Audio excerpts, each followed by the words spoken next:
बिस्मिल्लाहिर्रहमानिर्रहीम। शुरू करता हूँ अल्लाह के पाक नाम से जो नहायत मेहरबान और रहम करने वाला है। स्टूडेंट्स, आज का जो हमारा टॉपिक है वो है क्लास 8 की इंग्लिश बुक है और आपका जो यूनिट नंबर है वो 8 है और यूनिट का नेम जो है वो आपका है कैरियर प्लानिंग। कैरियर के स्टूडेंट्स अगर आप उर्दू मीनिंग करें तो ये उसको कहा जाता है कि आगाज़ ज़िंदगी को कैरियर कहा जाता है, यानी अपने मुस्तकबिल के लिए जब बंदा कैरियर से शुरू से अपने मुस्तकबिल का आगाज़ करे उसको हम कैरियर कहते हैं। और प्लानिंग जो है स्टूडेंट्स हम मनसूबा बंदी को कहते हैं। तो इस चैप्टर का मीनिंग जो है वो कुछ इस तरह है कि आप अपनी आगाज़ ज़िंदगी और या अपने फ्यूचर में आने वाले के लिए मुस्तकबिल के लिए जो आप मनसूबाबंदी करते हैं उसको हम क्या कहते हैं, कैरियर प्लानिंग। ये चैप्टर हमने शुरू किया है। मैं आपको सारे इसके क्वेश्चंस आंसर जो इम्पोर्टेंट है और जितनी भी इस बुक में इम्पोर्टेंट एक्सरसाइज है वो सब मैं आपको कराऊंगा।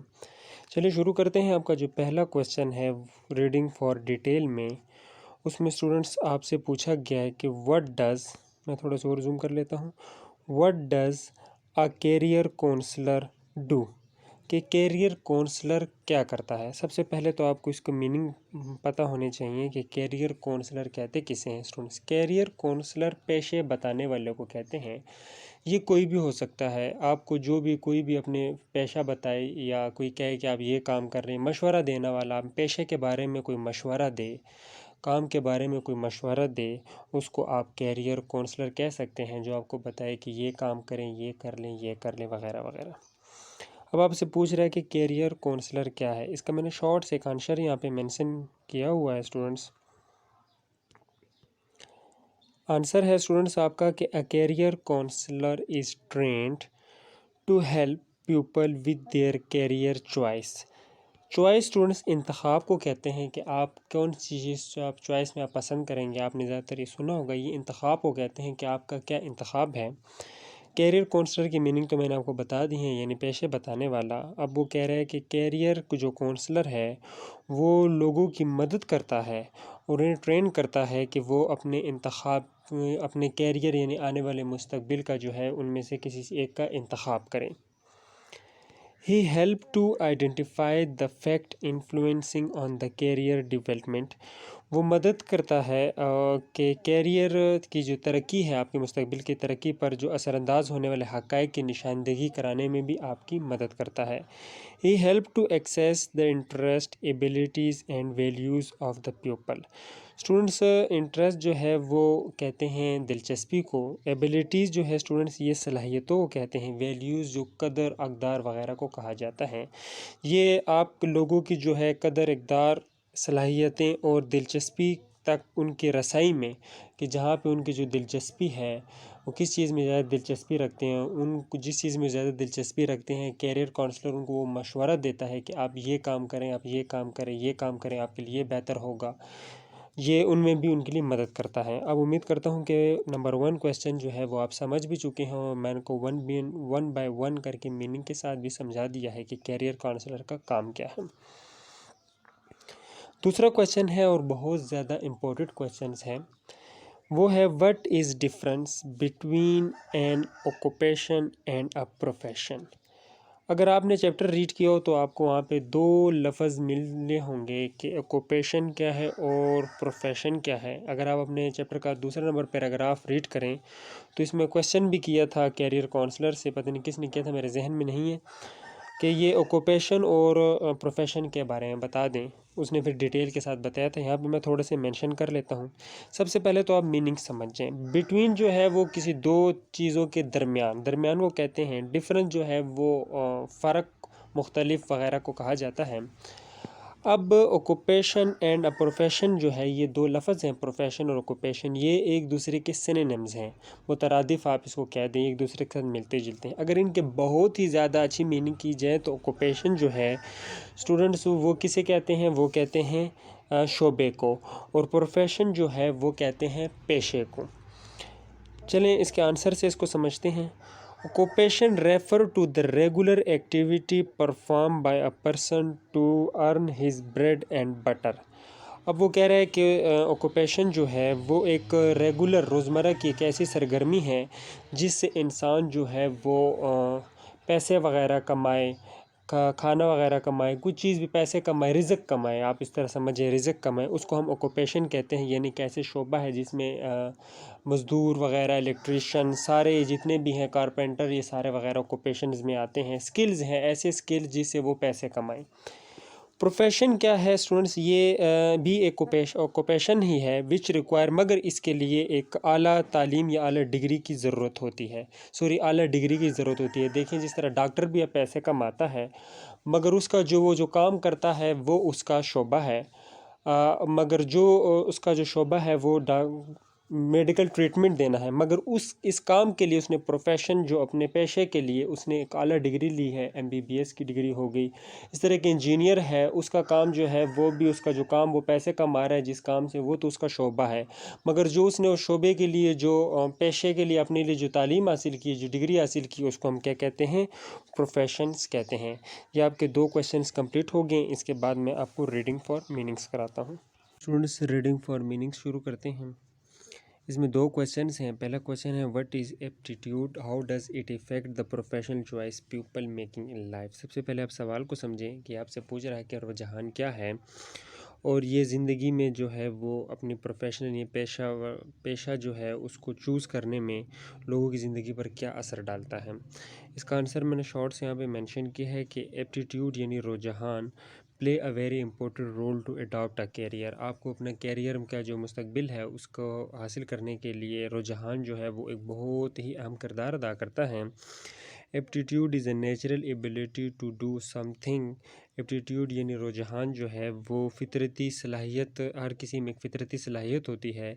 If a person has no interest in his profession, अगर कोई शख्स जो है वो अपने पेशे में जो है वो दिलचस्पी नहीं रखता, then can not be master and good work in his work, तो वो अपने काम में जो है वो बेहतर और माहिर कभी नहीं हो सकता।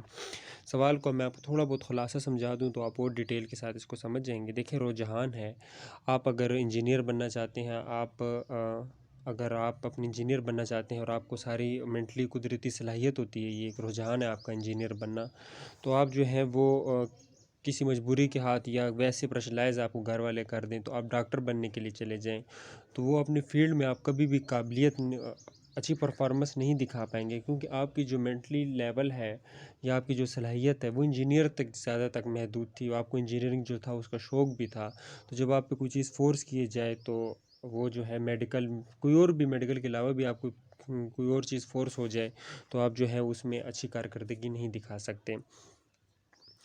दूसरा क्वेश्चन है स्टूडेंट्स, इससे रिलेटेड है बहुत ज़्यादा। What happens when parents force children to choose field pupil against their sorry, ये एटीट्यूड नहीं है, गलत यहाँ पे मेंशन हुआ है, ये है एप्टीट्यूड है, रुझान।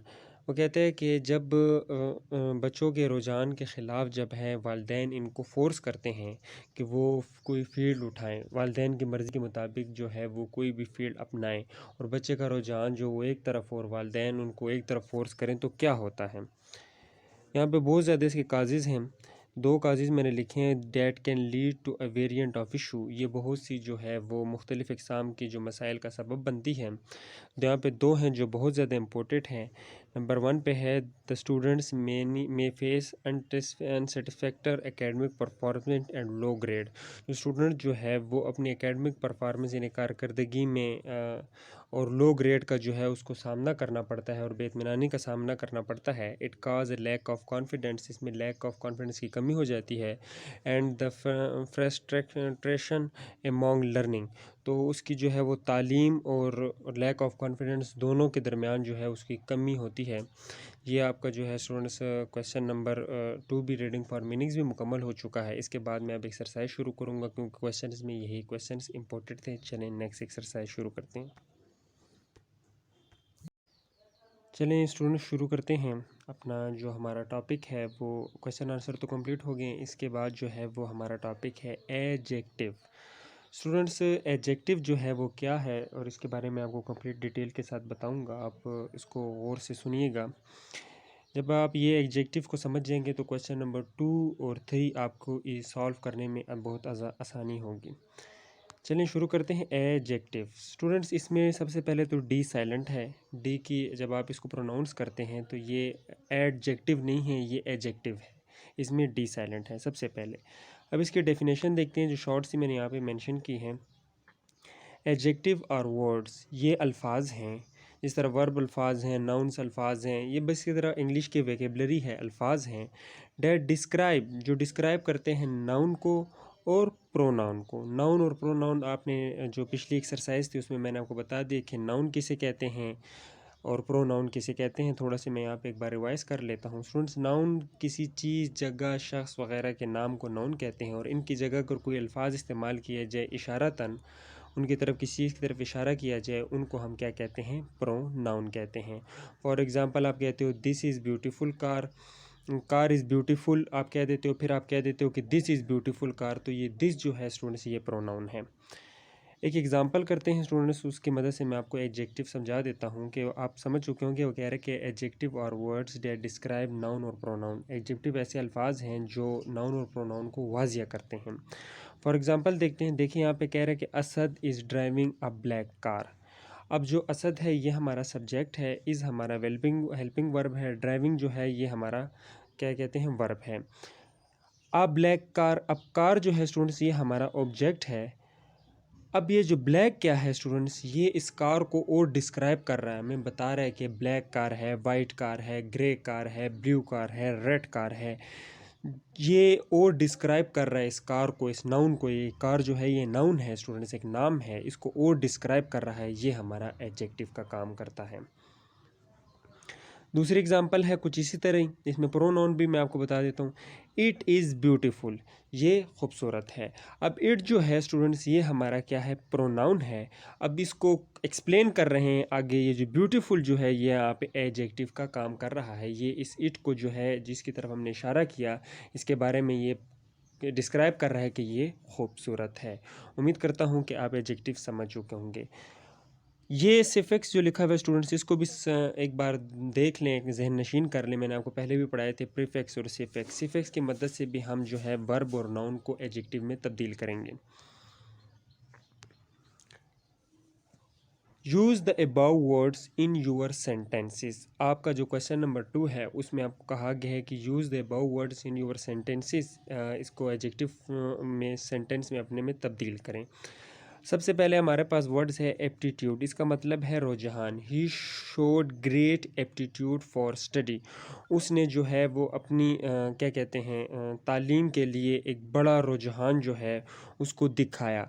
तो यहाँ पे स्टूडेंट्स जो एप्टीट्यूड, जो रुझान जो दिखाया है, ग्रेट, ये हमारा एडजेक्टिव है। दूसरा है हमारे पास प्रोएक्टिव। प्रोएक्टिव का क्या मतलब है? प्रोएक्टिव का मतलब है फ़आल। The government is taking proactive crime. अब गवर्नमेंट जो है वो अगर इसमें प्रोएक्टिव हटा दिया जाए, यहाँ पे प्रोएक्टिव हमारा एडजेक्टिव है। यहाँ पे अगर हम कह दें कि हुकूमत जो है वो क्राइम कर रही है, इस प्रोएक्टिव अगर ना लगाएं तो फिर इस तरह होगा कि हुकूमत जो है वो क्राइम कर रही है।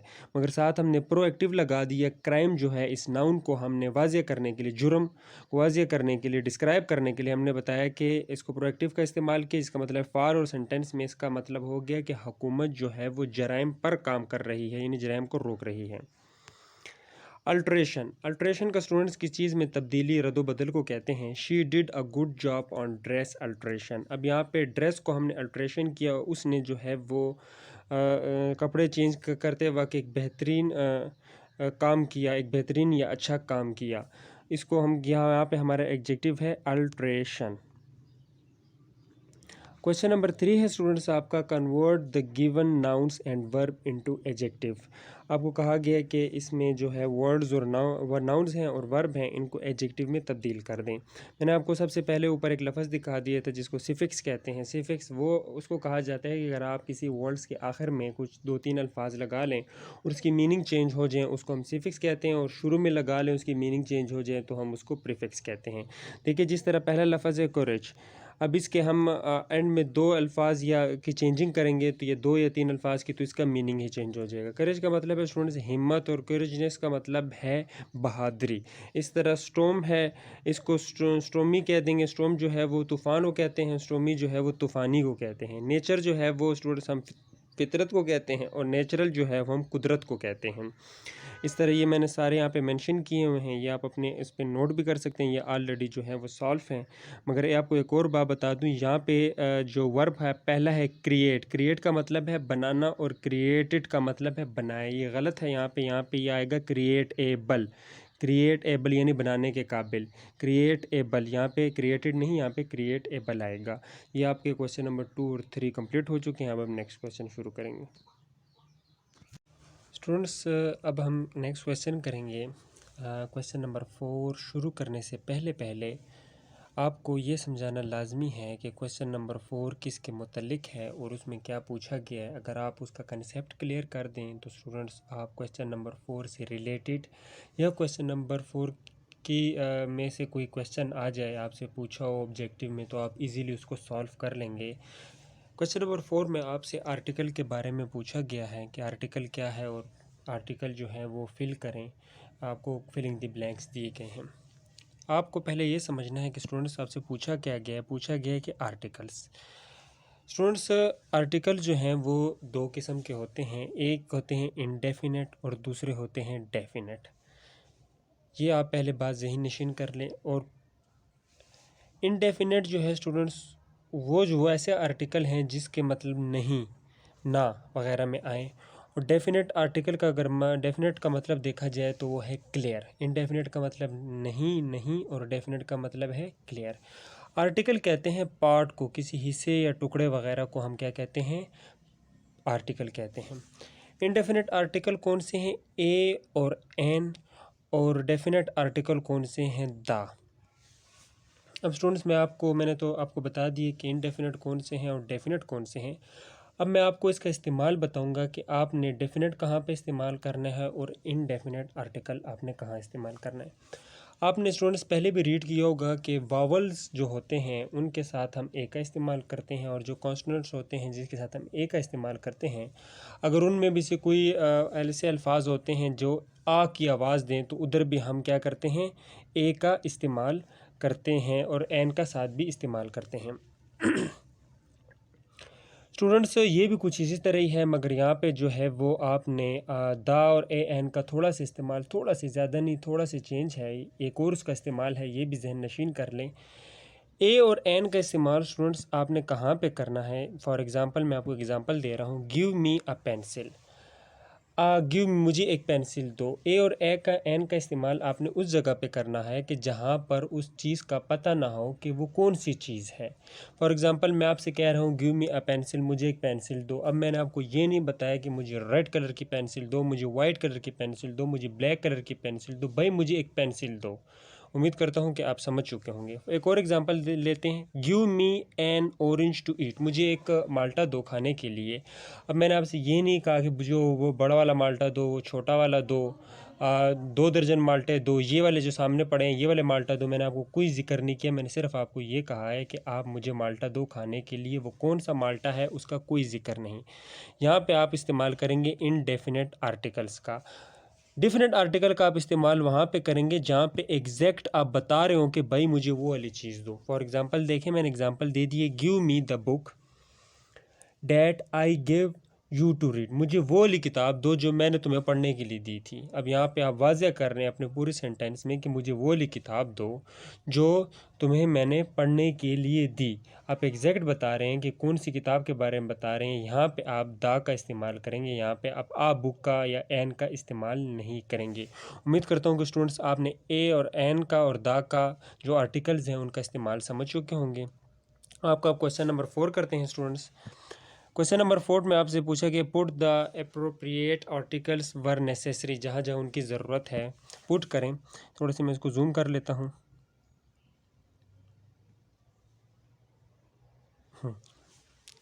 स्टूडेंट्स आपका जो पहला इसमें है वो कह रहा है कि I love dash presents I have got.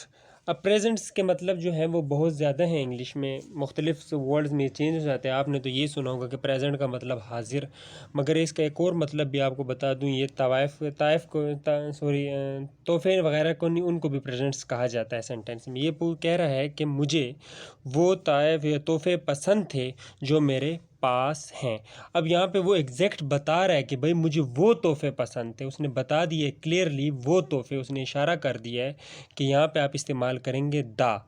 दूसरी एग्जांपल देखते हैं, she had dash feeling that something good is about to happen. इसे एहसास था, यहाँ पे आप एग्जैक्ट बता रहे हैं कि इसे एक कंफर्म था कि इसे एहसास था। द फीलिंग, यहाँ पे आ फीलिंग नहीं आएंगी, the feeling that something good is about to happen, के कुछ अच्छा होने वाला है। दूसरी एग्जांपल करते हैं कि Dan fixed a car. Dan एक नाम है कि डैन ने एक गाड़ी जो थी वो एक कार तय की, so you can drive it, ताकि आप इसे चला सकें। अब डैन ने यहाँ पे कौन सी गाड़ी तय की ये अब एग्जैक्ट नहीं है भाई, डैन ने गाड़ी तय कर दी है। अब ये नहीं पता कि गाड़ी जो है वो ब्लैक है, वाइट है, ग्रे है, रेड है, कौन सी गाड़ी है, मेहरान है, कोई जो भी गाड़ी हो, मगर डैन ने गाड़ी तय कर दी है। उस एक गाड़ी का जिक्र जो है वो यहाँ पे आप क्या इस्तेमाल करेंगे, आ का इस्तेमाल करेंगे। दूसरी एग्जांपल देखते हैं, वो कह रहे हैं कि I am dash opera singer. Opera singer कहते हैं एक मशहूर उसको सिंगर है। I am an opera singer. अब यहाँ पे वो इशारा कर रहा है, यहाँ पे ए और एन का इस्तेमाल है, वही वाला इस्तेमाल है जहाँ पे एक चीज़ के लिए इस्तेमाल किया जाता है। वो कह रहा है कि मैं एक ओपरा से गुलकार हूँ, मैं एक बता रहा है कि मैं एक ओपरा गुलकार हूँ। उम्मीद करता हूँ कि स्टूडेंट्स आप आर्टिकल समझ चुके होंगे। अब हम नेक्स्ट क्वेश्चन करेंगे क्वेश्चन नंबर 5।